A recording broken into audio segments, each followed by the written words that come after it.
Hi friends, study with Utpal में आपका स्वागत है। आज हम पद्म अवार्ड के बारे में पढ़ेंगे।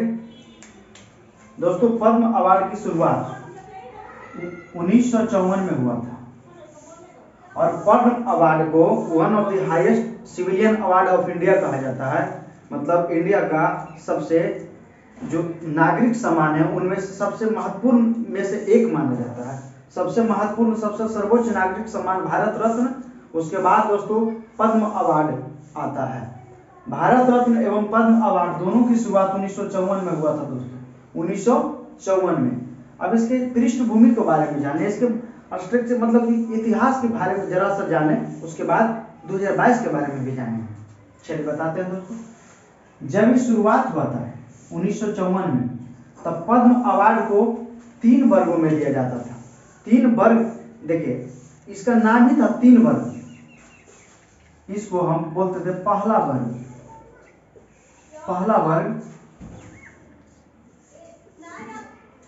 दूसरा वर्ग,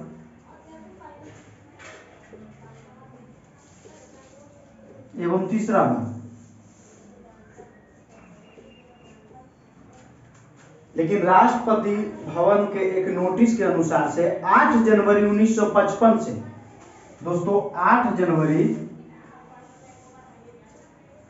1955 के बाद इसका नया नाम बदल गया दोस्तों। इसका नाम पड़ गया पद्म विभूषण, पद्म भूषण एवं पद्मश्री। याद रखिए, जब यह स्टार्ट हुआ था तब इसका नाम था पहला वर्ग, दूसरा वर्ग और तीसरा वर्ग। लेकिन 1955 8 जनवरी 1955 से इसका नया नाम पड़ गया पद्म विभूषण, पद्म भूषण और पद्मश्री। सबसे हाईएस्ट भारत रत्न, दूसरा हाईएस्ट पद्म विभूषण, तीसरा हाईएस्ट पद्म भूषण एवं चौथा हाईएस्ट पद्मश्री। अब देखिए दोस्तों, जब ये शुरू हो गया तब एक क्वेश्चन बनता है, क्या कैसे दिया जाता है, कौन इसका नॉमिनेशन फॉर्म भर सकता है।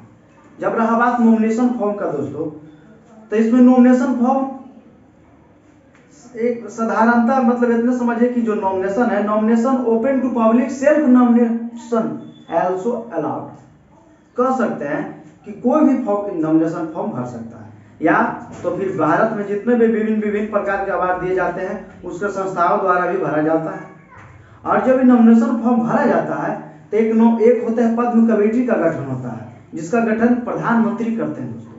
पद्म कमेटी का गठन प्रधानमंत्री करते हैं और जो नॉमिनेशन फॉर्म भरा जाता है वो सभी का सभी कहाँ जाता है, पद्म कमेटी के पास, पद्म कमेटी या पद्म संस्था के पास जाता है, जिसका हेड होता है कैबिनेट सेक्रेटरी। कैबिनेट सेक्रेटरी, इसमें होम सेक्रेटरी और बहुत से सेक्रेटरी का मतलब रहते हैं। लेकिन इसका जो गठन करता है, इसका गठन करता है पीएम। आप देख सुनिए, जब ये फॉर्म भरा जाता है, ये फॉर्म किसके पास जाता है, पीएम के पास। कैबिनेट, देखिए पहले संस्था के पास जमा हुआ, फिर पीएम के पास जाएगा। अब पीएम इस फॉर्म को अप्रूवल के लिए किसको भेजेंगे, पीएम इस फॉर्म को अप्रूवल के लिए प्रेसिडेंट के पास भेजेंगे, प्रेसिडेंट के पास भेजेंगे। अप्रूवल बाय प्रेसिडेंट, जब अप्रूवल प्रेसिडेंट से हो जाएगा उसके बाद इसको अनाउंस करना पड़ेगा। अब देखिए दोस्तों, जैसे अनाउंस तो करना है, और जब अप्रूवल हो गया तो अनाउंस कब होता है ये समझिए, तो annually on the eve of Republic day. मतलब हर एक साल गणतंत्र दिवस की पूर्व संध्या पर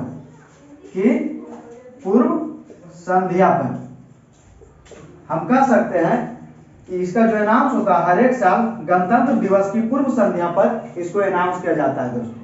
अब रहा बात अनाउंस हो गया, अब कब जाता है, तो राष्ट्रपति भवन में, आपको पता होगा कि राष्ट्रपति भवन में एक अवार्ड समारोह होती है जो मार्च एवं अप्रैल माह के आसपास में होती है।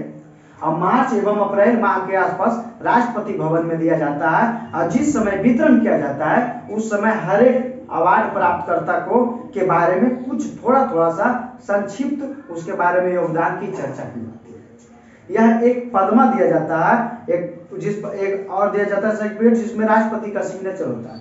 इसके साथ कोई पैसा नहीं दिया जाता है दोस्तों, ना ही मनी दिया जाता है, ना ही कोई एरोप्लेन टिकट वगैरह कुछ दिया जाता है।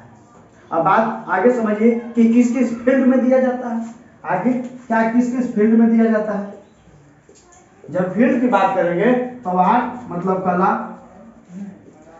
फिल्म कला, social work, public work, social public work, social एवं पब्लिक वर्क, साइंस एवं इंजीनियरिंग, साइंस एवं इंजीनियरिंग, ध्यान दीजिएगा, कला, सोशल एवं पब्लिक वर्क, साइंस एवं engineering, trade and industry, trade and industry, trade and industry, literature में, literature and education, civil services में, स्पोर्ट्स में, अदर में दिया जाता है। आप ध्यान रखिएगा दोस्तों, किसको दिया गया इससे ज्यादा महत्वपूर्ण हो जाता है कि जैसे बिपिन रावत जी को पद्म विभूषण का अनाउंस हुआ, तब बिपिन रावत को किस क्षेत्र में पद्म विभूषण मिला, तो वहां हम लोग याद रखेंगे दोस्तों सिविल सर्विसेज के क्षेत्र में। तो इसलिए फील्ड भी बहुत महत्वपूर्ण है आपके एग्जाम की दृष्टि से। अब रहा बात दोस्तों, जब ये 1954 में स्टार्ट हुआ, इसका नाम 1955 में हुआ, चेंज हुआ, तब क्या एक निरंतरता दिया जा रहा है। अब यहाँ एक चीज समझेंगे कि 1978 से 79, 1978 से 79, 1978 79, 1978 79 एवं 1993 से लेकर 97 एवं 1993 से 97 इतना के बीच में क्या रहा, गैप रहा। कहने का मतलब कोई कारण से यह अवार्ड वितरण नहीं किया गया दोस्तों। आपको कभी कभी पूछ दे कि पद्म विभूषण का जो अंतराल है कब से कब तक है, 78 79 और उसके बाद 93 से 97 के बीच। अब इसको जरा सा स्क्रीनशॉट ले लीजिए, इसको फिर हम सब करेंगे।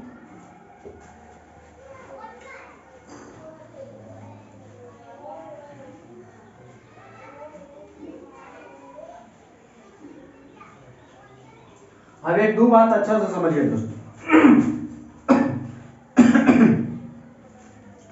कि जो पद्म अवार्ड जो दिया जाता है ये मरणोपरांत नहीं दिया जाता है। इसका एक कंडीशन है कि किसी भी व्यक्ति को मरणोपरांत पद्म अवार्ड नहीं दिया जाए।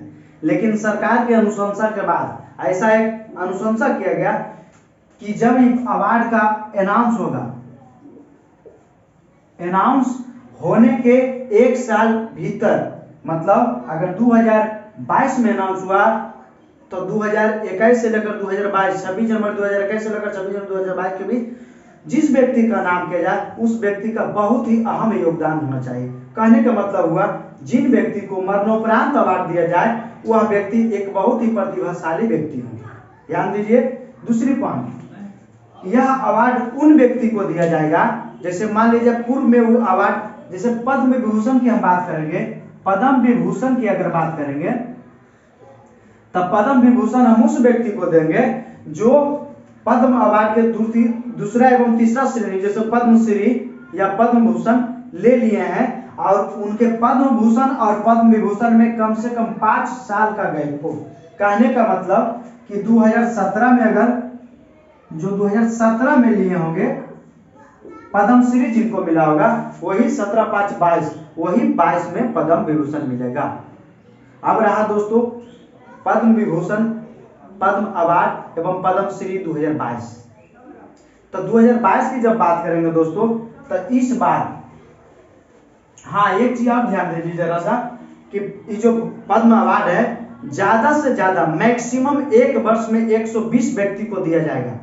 मैक्सिमम एक वर्ष में मैक्सिमम 120 व्यक्ति को दिया जाएगा। अब रहा बात 128 क्यों हुआ, चाहे 120 से ज्यादा क्यों होगा, तो ये 120 उस व्यक्तियों का लिए है जो इंडियन हो और मरणोपरांत ना हो। कहने का मतलब हुआ मरणोपरांत एवं विदेशी व्यक्तियों को छोड़ दिया जाए तो ज्यादा से ज्यादा आप 120 व्यक्तियों को अवार्ड दे सकते हैं।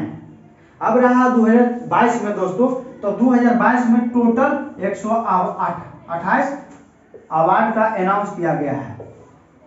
128 अवार्ड में 4 अवार्ड पद्म विभूषण, पद्म विभूषण, पद्म विभूषण दोस्तों, 17 अवार्ड पद्म भूषण, पद्म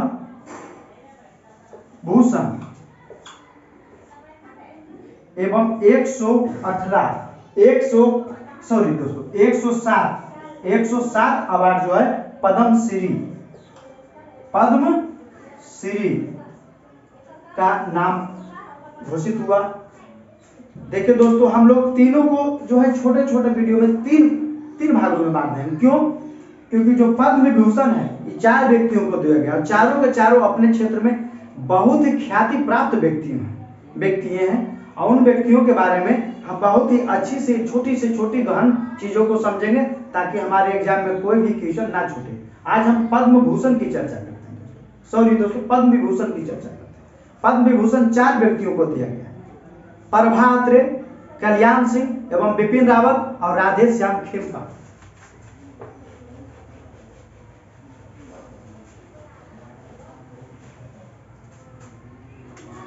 प्रभा अत्रे, कल्याण सिंह, बिपिन रावत एवं राधे श्याम खेमका, राधे श्याम खेमका।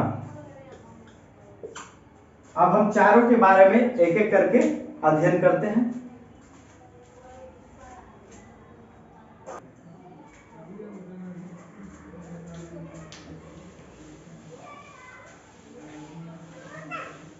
प्रभा अत्रे के बारे में पहले दोस्तों, प्रभा अत्रे का जन्म जो हुआ था पुणे में हुआ था, पुणे जो कि कहाँ है, महाराष्ट्र में। देखिए, प्रभा अत्रे गायक भी है, शास्त्रीय कलाकार है, शास्त्रीय संगीत गायक है और लेखक भी है। इनका संबंध देखिए, क्वेश्चन आगे, प्रभा अत्रे का संबंध किस घराना से है, किस संगीत से है, तो किराना घराना से है। किससे है दोस्तों? किराना घराना से। अब प्रभा अत्रे के बारे में एक चीज जानिए कि इनके बारे में विश्व मतलब विख्यात रिकॉर्ड है कि एक मंच से एक बार में 11 पुस्तक का विमोचन किए थे। इन्होंने 18 अप्रैल 2016 को दिल्ली में एक मंच से एक बार में 11 पुस्तक का विमोचन किए थे, जो एक अपने आप में विश्व मतलब रिकॉर्ड है। इनको 1991 में दोस्तों, 1991 में संगीत अकादमी पुरस्कार से भी नवाजा गया था। चलिए, प्रभा अत्रे हो गया। दूसरा की बात करते हैं राधे श्याम खेमका। राधे श्याम खेमका,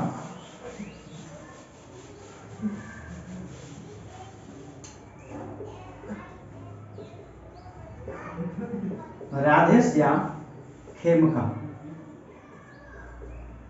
हम राधे श्याम खेमका के बारे में जानते हैं दोस्तों, तो एक चीज आपको ध्यान रखना होगा कि बिहार स्पेशल के लिए भी एक प्रमुख व्यक्ति है। क्यों?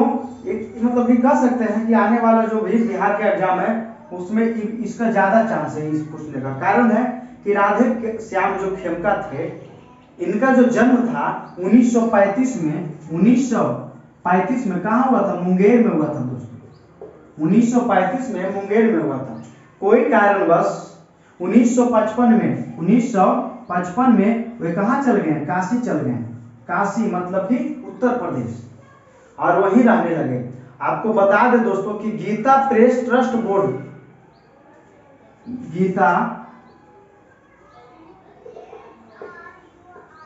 गीता ट्रस्ट प्रेस बोर्ड के क्या थे? चेयरमैन भी थे दोस्तों। आपको गांव में अगर कोई आध्यात्मिक क्षेत्र को पहुंचाया है तो गीता प्रेस ही है, जो कि बहुत गीता प्रेस से कहने मतलब करीब आध्यात्मिक पुस्तक का वही विमोचन होता है, पब्लिकेशन। रहा बात इनकी मृत्यु की, क्यों? देखिए प्रभा अत्रे को जीवित है, उनको जीवित के समय में दिया गया, लेकिन जो 3 के 3 4 पद्म विभूषण में 3 पद्म विभूषण मरणोपरांत को दिया गया। लेकिन आपको हम बताए थे कि पद्म विभूषण या पद्म अवार्ड उन्हीं को दिया जाएगा, उन्हीं हमारे व्यक्ति को दिया जाएगा जिनकी मृत्यु 1 साल के भीतर हो, अनाउंस के 1 साल के भीतर हो। तो इनका मृत्यु जो है इसलिए जरा सा महत्वपूर्ण है। तो राधेश्याम खेमका का मृत्यु 2 अप्रैल 2021 को हुआ था दोस्तों। मृत्यु 2 अप्रैल 2021 को हुआ। अब हम बात करते हैं कल्याण सिंह। हाँ, कल्याण से याद आया कि कल्याण मैगजीन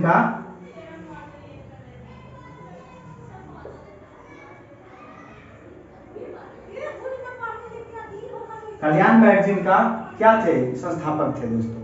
अब बात करते हैं कल्याण सिंह।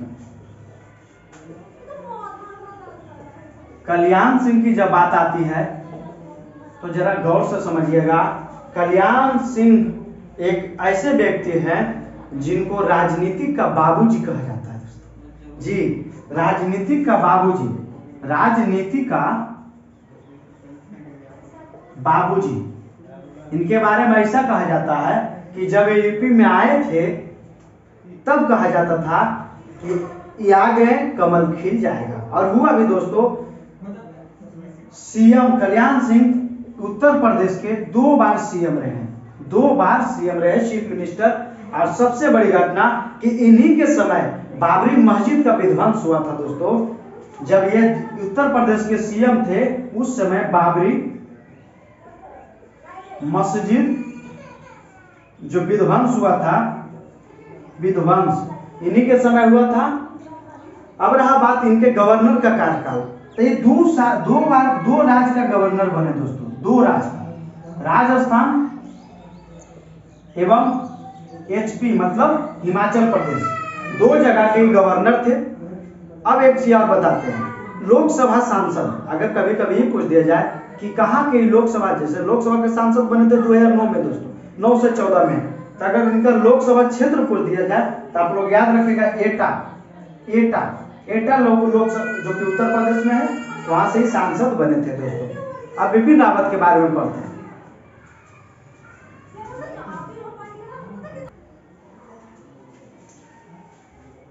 चौथे व्यक्ति जो थे दोस्त उनका नाम था बिपिन रावत। अब इनको लेट लिख देते हैं, स्वर्गीय बिपिन रावत दोस्तों। बिपिन रावत का जो जन्म हुआ 8 मार्च 1958 को हुआ था दोस्तों। इनका जो जन्म हुआ था 8 मार्च 1958, और इनका जो जन्म हुआ था यूपी के गढ़वाल जिला में हुआ था। उस समय के वह यूपी के गढ़वाल जिला में थे, जो कि वर्तमान में कहाँ चला गया? वर्तमान में उत्तराखंड में चला गया दोस्तों। वर्तमान में उत्तराखंड में। उत्तराखंड की बात अगर करते हैं, चलिए उत्तराखंड अब इनके बारे में सुनिए। ये देश के पहले ये देश के पहले क्या थे?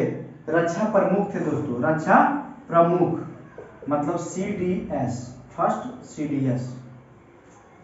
ये जो CDS बने थे 1 जनवरी 2020 को बने थे।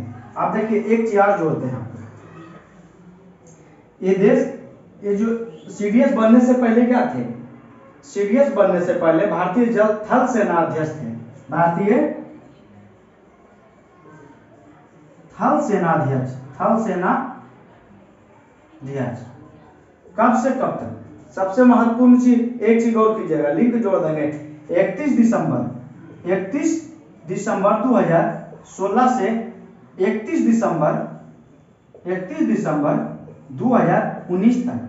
देखिए 31 दिसंबर 2019 में जैसे ही रिटायर हुए, कहने का मतलब 31 दिसंबर 2016 को ये भारतीय थल सेना प्रमुख बने और 31 दिसंबर 2019 को रिटायर हुए। 1 जनवरी 2020 को देश के पहले CDS बने। अब एक चीज ध्यान दीजिए, अगर बात कर दिया जाए थल सेनाध्यक्ष की, तो इसमें 2 चीज जानिए कि इनके पूर्वाधिकारी कौन थे। कहने का मतलब इनके पहले कौन थे? तो दलवीर सिंह सुहाग दलबीर सिंह सुहाग और इनके उत्तराधिकारी। कहने का मतलब इनके बाद कौन बने, तो मनोज मुकुंद नरनवे, मनोज मुकुंद नरनवे। देखिए अगर एक चीज पूछ दिया जाए दोस्त कि बिपिन रावत का संबंध किससे है, किस दस्ता से है, किस दस्ता से है, तब आपको एक चीज जवाब देना होगा कि 511 गोरखा राइफल, गोरखा राइफल्स। आपको एक चीज याद रखना होगा, ये जो इनका संबंध जरूर पूछ सकता है, कोई बड़ी बात नहीं है। अब जब इनकी मृत्यु की बात किया जाए दोस्तों, 8 दिसंबर 2021 को, 8 दिसंबर 2021 को कुन्नूर तमिलनाडु में वो एक हेलीकॉप्टर क्रैश के कारण हो गया दोस्तों, जो कि हमारे देश के बहुत क्षति कर सकते हैं। इन्हीं के साथ हमारा पद्म विभूषण समाप्त हुआ। पद्म विभूषण का नाम एक बार देखिए, इसका ले लीजिए स्क्रीनशॉट। पद्म विभूषण में एक नाम दोबारा देख लीजिए,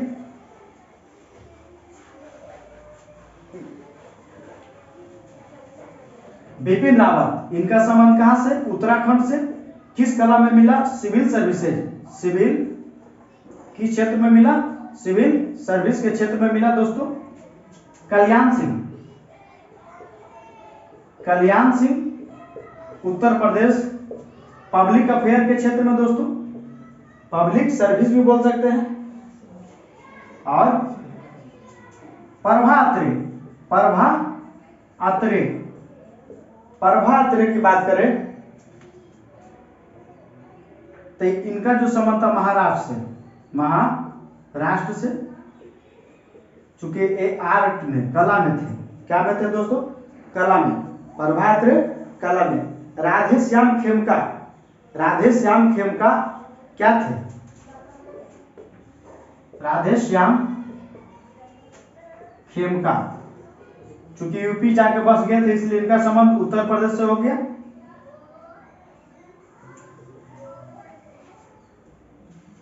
गीता प्रेस ट्रस्ट के बोर्ड भी थे, कल्याण पत्रिका के भी थे, तो लिटरेचर एंड एजुकेशन के क्षेत्र में। चलिए दोस्तों, इसी के साथ धन्यवाद। पद्म भूषण का एक छोटा सा अलग टॉपिक बनाएंगे अलग वीडियो में। जय हिंद दोस्तों।